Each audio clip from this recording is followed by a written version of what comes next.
If you enjoy these programs, please like and subscribe. Jews, we finally killed Jesus 3 days later. Well, yeah. The Jewish authorities, they killed Jesus. We're talking about Caiaphas. We're talking about the Sanhedrin. There's a lot to talk about regarding the Jews' role in Christ's crucifixion. Obviously not the Jews living today. They didn't have anything to do with it. But the Jews at the time, in Roman Good.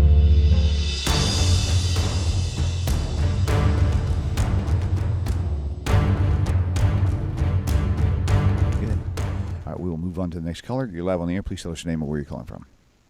Hello, my name is Laura, and I'm calling from Ventura, California. Good morning, William. Good morning, Rabbi. Welcome, Laura.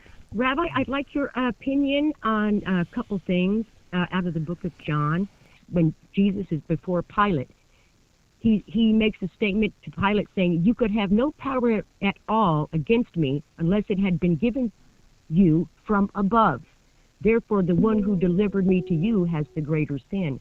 It almost sounds like he's blaming God with the comment preceding that statement saying, "given you from above."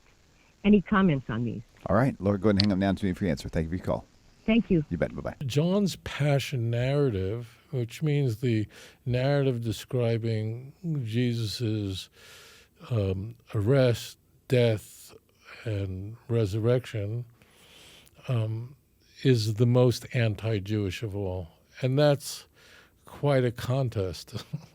It means there's a lot of competition there. All the Gospels portray the Jews as culpable for killing Jesus and exonerates Pontius Pilate.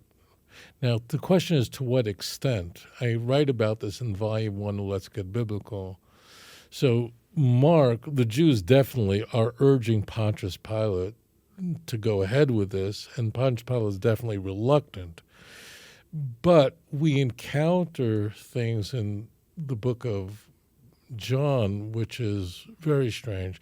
And what you mentioned now in John 19, verse 11, is really very striking, seals it up.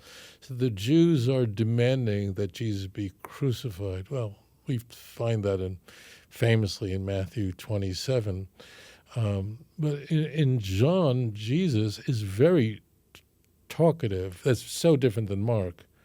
In Mark's passion narrative, or in his, when he's standing for Pontius Pilate, Jesus is almost completely silent, almost has nothing to say.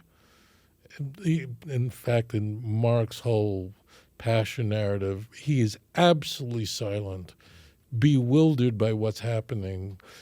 His only words to Pontius Pilate are two Greek words, su lege, you say it. That's it. John is very, very different, where Jesus is very talkative and is indulging in very elaborate conversations with Pontius Pilate. And John's goal is to make sure everybody knows that the Jews are completely responsible for the death of the innocent Jesus, and Pontius Pilate had nothing to do with it. So in case you didn't get the memo, John wants you to know, so he creates something, and there's nothing like that in another gospel, where Jesus tells Pontius Pilate in John 19, verse 11, he says to him, "You have absolutely no authority over me." Now, what he means there is not what you had shared. What he has in view there, it means you're not responsible for my execution. It is therefore only those who delivered me over to you, they are the ones whose sin is greatest. What we are told Jesus says in this particular dialogue is, you're exonerated, you're off the hook. And if you look carefully, the text in John 19, literally Pontius Pilate delivers Jesus over to them, meaning to the Jews. I mean, the Jews literally are given Jesus to be taken away to be crucified. Now, it's the Roman soldiers who do the actual crucifixion, but in John it reads so strong. When I'm using words like strong, I mean that the Jews are completely responsible for the act of killing Christ, and Pontius Pilate is completely off the hook. And, John is going to amp that up. Now, Matthew's Matthew is awful as well. And I'm not going to go through Matthew. So that's what comes into view in John 19. John 19, Jesus himself tells Pontius Pilate, you have no authority over this, I'm going to add in these brackets, over this crime against me. That means you're not involved. You're completely off the hook on this, and therefore it's they who gave me over to you, meaning the Jews. Their sin is greater. I mean, could you understand why Christians read this and don't go, God, I hate those Italians for killing Christ? Christians are not bad people. When they say it was the Jews, you have the only Christian go, the Jews did it. They're just reading their Christian Bible in its plain, most natural reading. Jews. We finally killed Jesus 3 days later. Well, yeah. The Jewish authorities, they killed Jesus. We're talking about Caiaphas. We're talking about the Sanhedrin. There's a lot to talk about regarding the Jews' role in Christ's crucifixion. Obviously not the Jews living today. They didn't have anything to do with it. But the Jews at the time in Roman Palestine and their role in condemning Jesus, how it was orchestrated. It was an orchestrated thing. They needed to figure out a way to get him to stop preaching to the Jews. And this was the way that they did that, and they wound up crucifying him for it. And the authors are working very hard to exonerate Pontius Pilate. And as I show in Volume 1, it's just a matter of degree. They're all indicting the Jews.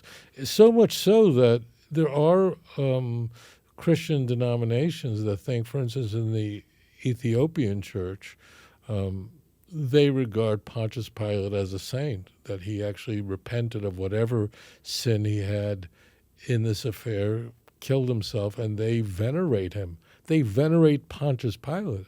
I mean, that's mind-blowing. So that's what comes into view. John is the most anti-Semitic, anti-Jewish in every way. And it's the Jews. The Jews did this. The Jews are responsible for this. So, yeah, that's what's going on in John 19:11.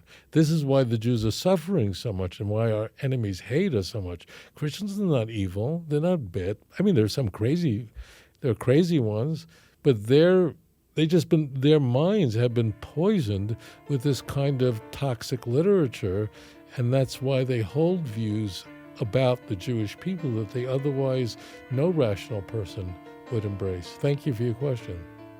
If you enjoy these programs, please like and subscribe.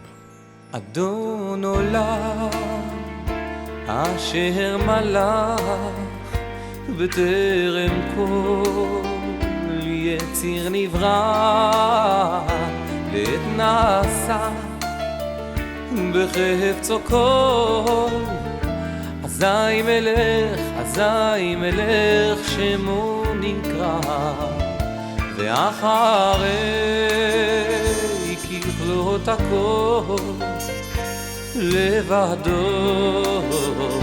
ימלוך נורא